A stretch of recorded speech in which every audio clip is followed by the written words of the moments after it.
This is Dan with Trueway Homes, and today I wanted to talk about the trailer we use for our tiny house. If you want more information on building a tiny house, check out some of my other videos and subscribe.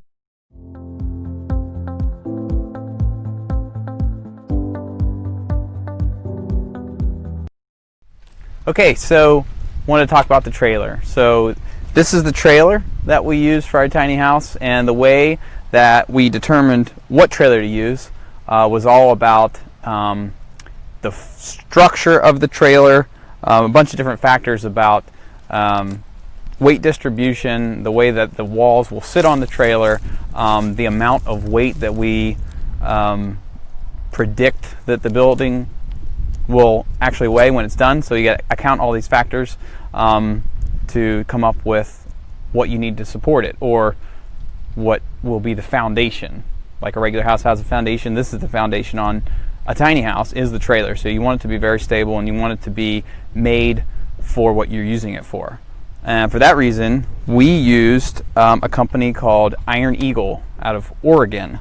We're in Ohio, so that was pretty far, but they make trailers specifically for tiny houses, and the weight distribution, the placement of the axles, just the rigidity of the frame is all made for the use of building a structure on it and moving it without causing racking or different problems as you're going down the road. So that's why we went with the Iron Eagle trailer. Very sturdy trailer. It's made by 2x6 tubing, metal tubing. As you can see here on the tongue, it's got the 2x6 rectangular tubing, and I believe that's 3/16 thick steel, very sturdy. So we went with that type of frame.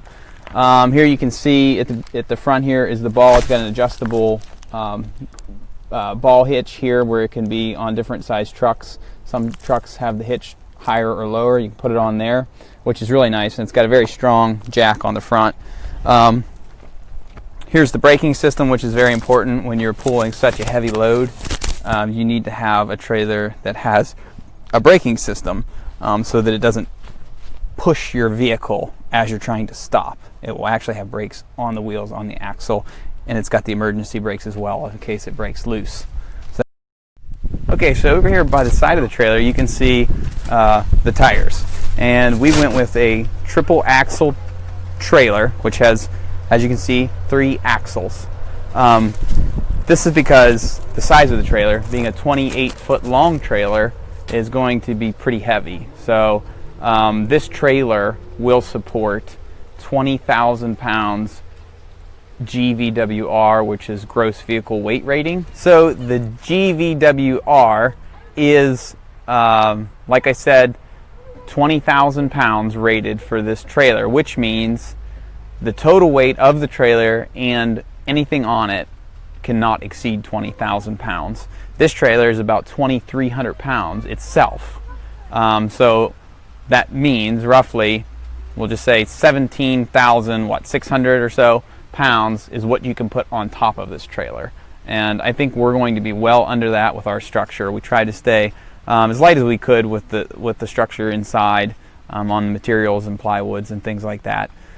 So I'm predicting we're going to be a total of about 14,000 to 15,000 pounds for this trailer. So it will take a pretty substantial truck to move it, but it's well below the rating for this actual trailer, which we wanted to stay under, of course. Underneath the trailer, I just wanted to show a pretty important feature for us.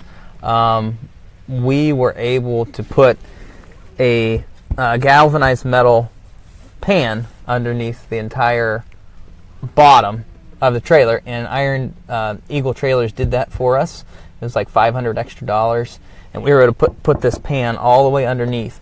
And what that does is, as you can see here on the side, you can kind of see that there is actually a 6-inch cavity now, and this is the bottom of it. And within that cavity, we put our insulation in our floor joist, and I'll put a picture up to show you that on the video. So that gave us our insulation space, and that protects the insulation from getting water on it, or bugs or moisture, which is really nice. Another feature under here is on the edge here. As you can see up under here, this is a piece of angle iron, which is a 2 by 3 inch piece of angle iron, and that is actually what we bolt the bottom plate of the walls on. If you can see this head of this hex bolt here, we do it about every 2 to 3 feet all around the perimeter to bolt the walls down to the trailer, and that's a very secure connection. So I really like that design. It's another reason we went with this particular trailer. Here at the back of the trailer, I just want to show you one thing we added on. I welded up this metal rack and added on to the actual trailer, and this metal rack is the base for the utility room essentially, and it is where we can store the propane safely outside of the structure. In that way, if any propane were to ever leak, it would just go down and be gone. It wouldn't be inside your structure. So that's kind of important to have it outside. And so what we did was we made this rack up and welded it to the trailer. Actually, I think, you know, if you don't have access to welding and that kind of tools, that Iron Eagle will do custom things. Like they could have made this already, and it came with it, which is really nice. But this was our solution for the propane and storing our utilities. The last part I wanted to talk about real quick is just the jacking system that we decided to use.